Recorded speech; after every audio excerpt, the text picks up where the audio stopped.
श्रीराम समर्थ. परमेश्वराची खरी पूजा. देहाभिमान नाहीसा झाला म्हणजे काळजीचे कारण उरत नाही. मी साधन करतो असा अभिमान देहाभिमानामुळे उत्पन्न होतो. हा साधनाभिमानही घातक असतो. तेव्हा जे काही होते ते परमेश्वराच्या सत्तेने होते असे मानित जावे. आपले हित कशात असते ते त्यालाच उत्तम कळते आणि तो सर्व तुमच्या बऱ्याकरताच करीत असतो. तेव्हा कसलीही काळजी करू नये. त्याच्यावर विश्वास टाकून आनंदात असावे. चित्तवृत्ती परमेश्वराकडे लावावी. तिथून ती विषयाकडे जाऊ लागली म्हणजे संधी साधावी, म्हणजे त्यावर लक्ष असावे. मन विषयाकार होऊ लागले म्हणजे माझे स्मरण करावे. बऱ्याच वेळाने आठवण झाली तरी माझे स्मरण करावे, म्हणजे पुढे पुढे लवकर आठवण होऊ लागेल. ज्याचे मन पूजेत असते त्याची खरी पूजा होते. सर्वांभूती भगवत भाव आणि कोणाचे मन न दुखविणे ही पूजा खरी होय. पूजेला बाह्योपचाराची गरज नसते. मन मात्र अर्पण होणे जरूर आहे. पूजेत भाव असणे जरूर आहे. भक्ती आणि वैराग्य यांच्यामध्ये तसा फरक नाही. परमेश्वराची आवड म्हणजे भक्ती आणि विषयाची अनासक्ती म्हणजे वैराग्य.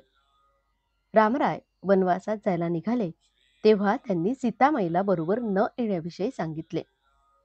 त्यावेळी तिने उत्तर दिले, रामा, तुझ्याबरोबर असेन तर मला सर्व कष्ट सुखमय आहेत आणि तुझ्याशिवाय असेन तर सर्व सुखोपभोग हे मला कष्टमयच आहेत.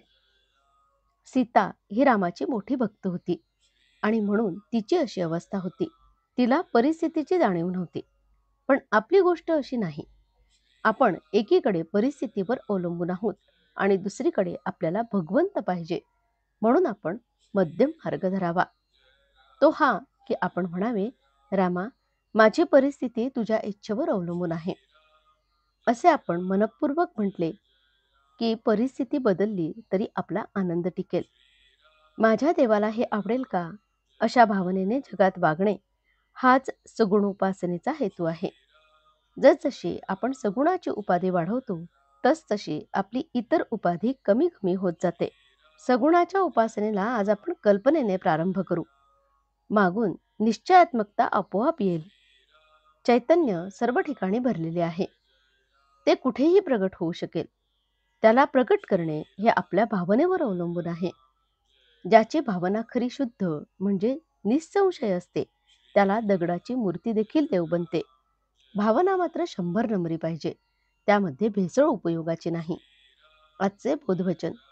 उपाधी किंवा वासना नाहीशा करण्यासाठीच नाम घ्यायचे असते. जानकी जीवन स्मरण. जय जय राम. श्रीराम समर्थ.